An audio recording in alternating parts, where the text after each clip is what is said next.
আসসালামু আলাইকুম এভরিওয়ান। আজকে বানিয়েছি চিকেন বিরিয়ানি, যেটা সাডেন প্ল্যান ছিল। প্রথমে একটু ফুড কালার দিয়ে আলুগুলোকে কোটেড করে হালকা ফ্রাই করে নিব, সো দ্যাট গোল্ডেন ব্রাউন কালারটা অ্যাচিভ হয়।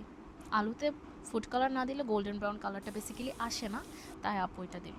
এখানে যখন আমাদের গোল্ডেন ব্রাউন কালারটা অ্যাচিভ করলো, সেগুলোকে একটু তেল ছেড়ে তুলে ফেলবো। এখানে আপু গ্রেট করে নিচ্ছিল কিছু অনিয়ন, জিঞ্জার অ্যান্ড গার্লিক। এরপর আমাদের কি ইনগ্রেডিয়েন্ট যেটা ছিল চিকেন, সেগুলো ধুয়ে রেখে দিল পানি যেসব করার জন্য। এরপর এগুলোকে একটু গোল্ডেন ব্রাউন কালার করে নিব। এক্ষেত্রে ফুড কালার ইউজ করতে হয়নি, ন্যাচারালি গোল্ডেন ব্রাউন কালারটা আমরা অ্যাচিভ করে ফেলেছিলাম। এরপর আমরা রেডি করে রেখেছিলাম কিছু স্পাইসেস, যেখানে ছিল বিরিয়ানির মশলা, হলুদ মরিচ গুঁড়ো, কিছু গোটা মশলা, ধনিয়া গুঁড়ো, জিরে গুঁড়ো, নুন এবং জয়ফুল জয়ত্রীর রোস্টেড পেস্ট। এখানে পরিমাণ মতো চাল নিয়ে সেগুলো ধুয়ে আগেন সিভ করতে রেখে দেওয়া হলো। আর বাসার সবাই যেহেতু অনেক ডিম পছন্দ করে, সবার জন্য ডিম সিদ্ধ দিল।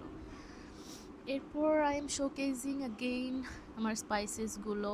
আচ্ছা, এখানে আমরা কিশমিশও নিয়েছি এবং আলু বখারা নিয়েছি, প্লাস আর একটু শোকেস করছি।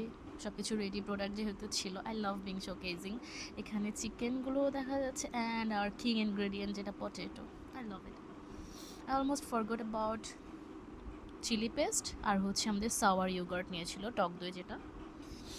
এরপর হচ্ছে এটা আমাদের ফাইনাল পট, যেখানে বিরিয়ানি রান্না হবে। আপু এখানে গ্রেট করা onion ginger and what was that, garlic দিয়ে দিচ্ছিল।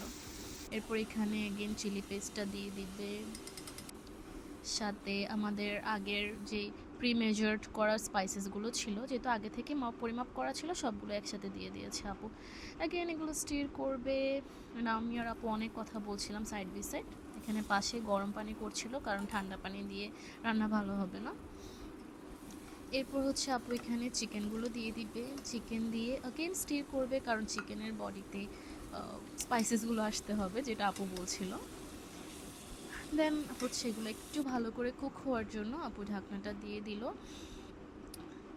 এরপর হচ্ছে আমাদের সিভ করা চালগুলো দিল, সেগুলো আগেন স্টির করবে, বিকজ ওয়াই, আমাদের সবখানে স্পাইসেসগুলো যেতে হবে।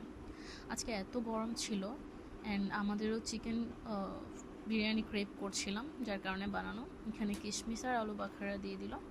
এখানে আমি আর আপু কথা বলতে বলতে প্লাস গরমের কারণে কয়েকটা স্টেপ মিস করে গিয়েছিলাম এখানে বিরিয়ানির মশলা দেওয়ার পর। দেন আমাদের দিবে হচ্ছে কি যেন, আচ্ছা হ্যাঁ, আমাদের হোল ওয়াটস দ্যাট, চিলি। এই যে এখানে যে ইয়োগার্টটা দিচ্ছিল, সেটা হচ্ছে চিকেনের সাথে দেওয়ার কথা ছিল, বাট আমরা যেহেতু বকবক করতে করতে ভুলে গিয়েছিলাম, সেটা পরে দিয়েছি। It's okay, because the end product was so delicious, so yummy. এগুলো আগেন একটু স্টির করে সবখানে সব কিছু ফুলি মিক্স করে আমাদের কিং ইনগ্রিডিয়েন্ট যেটা হচ্ছে পটেটো, সেটা দিয়ে দিল। আমার সব কিছুর সাথে পটেটো এত মজা লাগে, এত মজা লাগে বলার বাহিরে। এখানে আপু হচ্ছে ন্যাকড়া দিয়ে না ধরে গরম ঢাকনাটা ভুলে হাত দিয়ে ধরে ফেলেছিল। আগেন সে ন্যাকড়া নিল, দেন গরম পানি দিল। এখানে গরম পানি দেওয়ার রিজন যেটা, সেটা হচ্ছে আমাদের চালটা যাতে একটু কুক হয়ে যায়। এরপর গিভিং আ টাচ অফ দেশি ঘি, যেটা আমাদের mandatory. And here is the final result, the yummiest possible biryani ever. Again আমরা শোকেস করছিলাম, যেহেতু বাসায় কোনো মেহমান ছিল না, বাসার সবাই ছিলাম, তাই কোনো ধরনের এক্সট্রা ক্রোকারিজ ইউজ করিনি। বাসায় রেগুলার যে প্লেটগুলো ইউজ করে সেখানেই আমরা ডেকোর করছিলাম। একটু কিউকাম্বার দিয়েছি, লেমন দিয়েছি, then the fried egg. Oh, I forgot to add this clip. Look at the final result, the aroma, the lookings, wow. Thank you for watching the whole video. Like, comment and share, and please support us. Thank you.